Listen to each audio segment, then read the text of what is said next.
미나산 곤방와 케이짱 데스.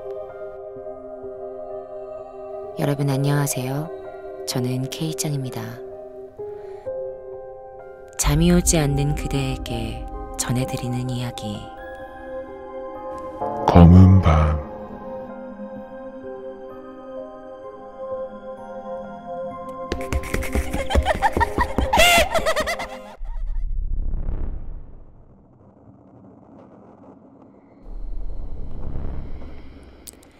이 사연은 익명으로 보내주신 사연입니다. 안녕하세요. 4년 넘는 시간 동안 언니 바라기를 하고 있는 캐스키입니다. 방송을 들으면서 여느 때처럼 있다가 그냥 제 어릴 때 생각이 나서 이렇게 적어봅니다. 아마 제가 6살에서 7살 때 일로 기억합니다. 당시에 전 아파트에 살고 있었는데 층마다 2집씩 있었고 그 2집은 대문이 서로 마주보는 구조였습니다.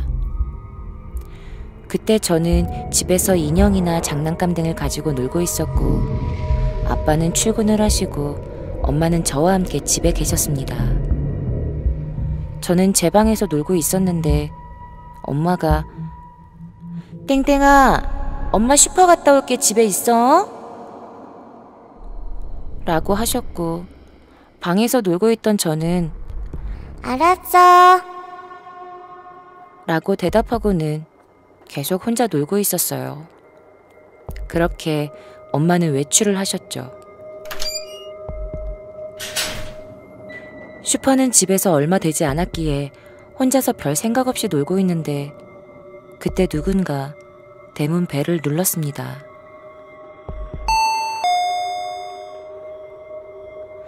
그리고는 인터폰으로 남자 목소리가 들렸습니다.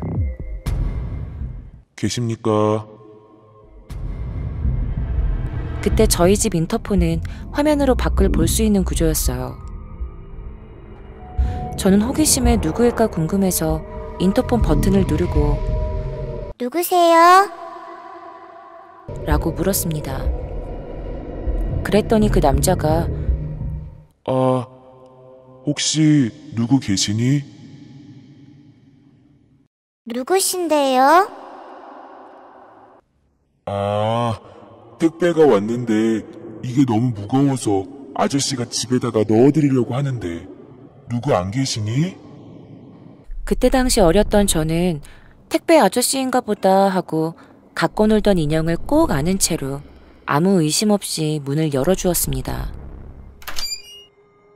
그런데 그 남자의 인상착의, 그 남자의 모습은 어린 제 눈에도 뭔가 이상하게 보였습니다. 몸 전체가 다 검은색이었어요. 검은색 자켓, 검은색 바지, 검은색 신발. 거기다가 검은색 모자까지 깊게 눌러써서 눈도 겨우 보일 정도였습니다. 그 남자는 제게 이렇게 말하기 시작했습니다. 아저씨가 이 짐 집안에 넣어줘도 될까? 그래서 저는 근데 아빠가 자고 있는데 나중에 오면 안 돼요? 라고 했더니 그 남자가 약간 당황하더니 그래도 이건 너무 무거워서 너 혼자 못 들어. 라고 하면서 상자를 억지로 막 들이밀면서 집 안으로 들어오려는 거예요.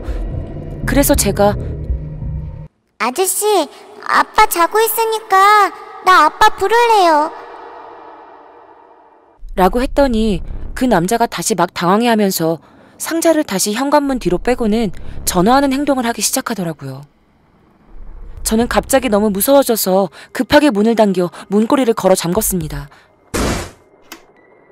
그리고 뒤에 있는 인터폰을 확인했는데 그 남자 살기 어린 눈빛으로 쓱 보더니 그럼 아저씨가 경비 아저씨께 전해 놓을 테니까 아빠 일어나면 말씀드려라. 네. 그런데 전 들었습니다. 문 밖에서 그의 나지막한 목소리. 에이씨. 그리고 얼마 시간이 지나지 않아 엄마가 돌아오셨습니다. 엄마, 검은 옷 택배 아저씨가 물건 가지고 왔었는데 너무 무거워서 경비 아저씨께 전해놓는다고 그랬어. 라고 전했고 엄마는 그래? 알았어. 라고 하시며 경비실로 향하셨습니다. 그리고 다녀와서 하시는 말씀이 땡땡아, 아까 택배 왔었다며? 응, 아저씨가 아까 너무 무겁다고 해서 경비 아저씨께 준댔어. 그랬더니 엄마는 이렇게 말씀하셨습니다. 응? 경비 아저씨한테 물어봤는데 택배 온 거 없다는데 오늘 택배 아무것도 안 왔대. 그리고 그런 아저씨 없었다는데? 그 말을 듣는데 어린 나이인데도 소름이 돋더라고요. 그때 당시에는 지금처럼 흉흉한 때가 아니어서 심각성을 느끼진 못했는데 지금은 누가 와도 모르는 사람이면 절대로 문을 열어주지 않아요. 계세요? 문 좀 열어주세요. 택배 왔어요.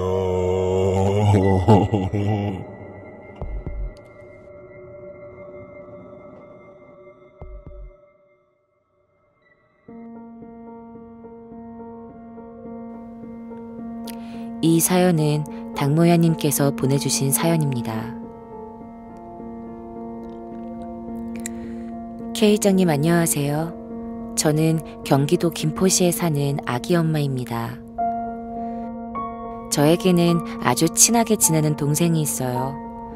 친동생은 아니지만 둘 다 아기 엄마인데다가 가까이 살기도 해서 자주 만나고 서로의 집에도 놀러가는 그런 친한 동생이에요. 이 사연은 그 동생이 겪은 사연입니다. 편의상 동생이 저에게 얘기하는 것처럼 사연을 소개할게요. 제가 초등학교 6학년 때 부천시 소사구 괴안동에 있는 오래된 빌라로 이사를 갔을 때 이야기입니다. 그 빌라는 건물이 3개의 동으로 되어 있는 4층 건물이었습니다. 저희 가족은 제일 끝에 빌라에서 살았었어요.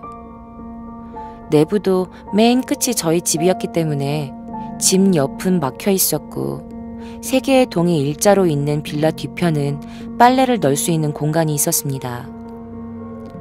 출입구는 한 군데밖에 없어서 빌라의 모든 거주자들이 그 출입구로만 다녔습니다.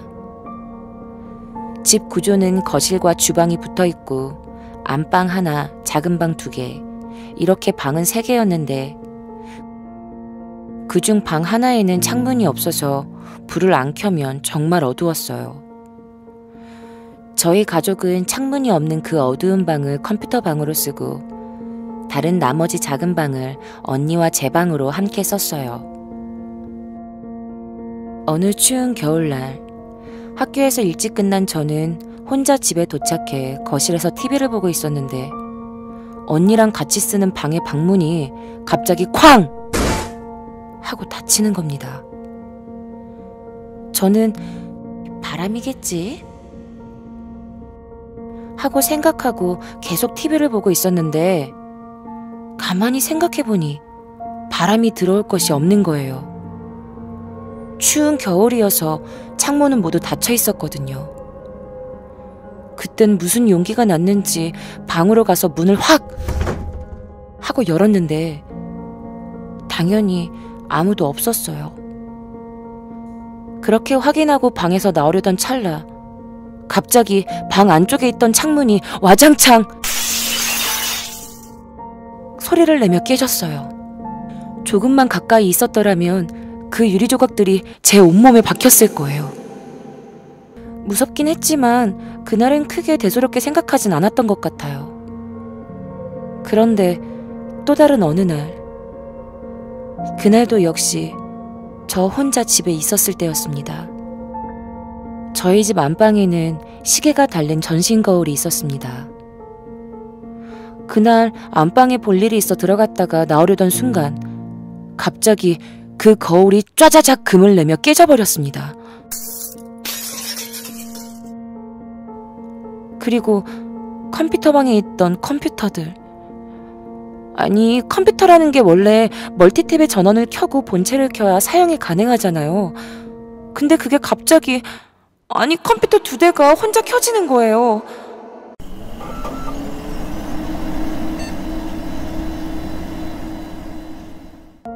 그날은 정말 소름 끼쳤어요. 왠지 그 방에 누군가 있다라는 생각이 들더라고요. 그날은 도저히 집에 혼자 있을 수가 없어 문도 잠그지 않고 그대로 도망쳤던 것 같아요.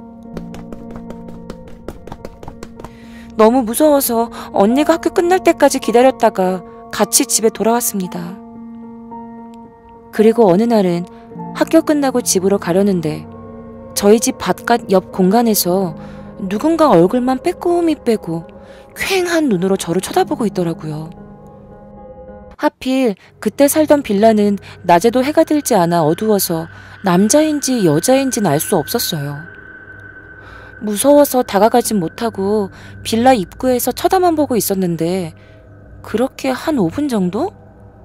5분 정도 지나니 다시 쓱 하고 들어가는 겁니다. 무슨 호기심인지 저는 그게 누군지 너무 궁금해서 집에 들어가지 않고 다시 그 얼굴이 나오길 기다렸어요. 근데 20분이 지나도 나오질 않더라고요. 그래서 그냥 그렇게 집에 들어갔습니다. 그런데 집에 들어와 생각해보니 이 세계동 빌라는 앞서 말씀드렸다시피 출구가 하나밖에 없는데 그 사람은 제가 기다렸던 동안 하나뿐인 출구로도 나오지 않았었고 그렇다고 높게 쳐진 담장으로 넘어갔을 리도 없고 어디로 사라진 걸까요? 아직도 저를 쳐다보던 그 퀭한 눈이 생각이 나요. 또 다른 기이한 일은 저희 가족이 밖에서 외식을 한 날이었습니다. 그날은 외식을 하고 슈퍼에 들려 아빠가 드실 소주 2병을 사고 집으로 들어가려고 하고 있었는데 멀쩡하던 소주병이 빌라 입구에 도착하자마자 갑자기 다 깨져버리는 거예요. 정말 어안이 벙벙하고 소름이 쫙 끼치더라고요. 정말 여기서 살면서 별의별 일은 다 겪었던 것 같아요. 그러던 어느 날 저희 언니가 어떤 꿈을 꿨다면서 제게 들려준 이야기예요. 언니의 꿈속에서 저희 가족이 집에서 다 같이 TV를 보고 있었대요. 그런데 갑자기 누가 똑똑 하고 노크를 하더라는 겁니다. 누구세요? 하고 물어봤는데 대답은 없고 그래서 언니가 문을 열어줬는데 어떤 스님이 한 분 서 계시더래요. 그러곤 저희 집으로 막 들어오시더니 집안 곳곳 구석구석에 소금을 막 뿌리시고 나가시더랍니다. 그리고 언니도 꿈에서 깼다고 하더라고요. 언니가 그 꿈을 꾼 후 그 집에서 며칠 더 살다가 저희 가족은 갑자기 이사를 가게 되었습니다. 그리고 더 이상은 그런 이상한 현상을 겪지 않았어요. 지금은 20살이 넘었지만 그때의 그 경험은 잊혀지지 않고 또렷이 기억이 납니다. 특히 저를 쳐다보던 그 퀭한 눈이요. 나가!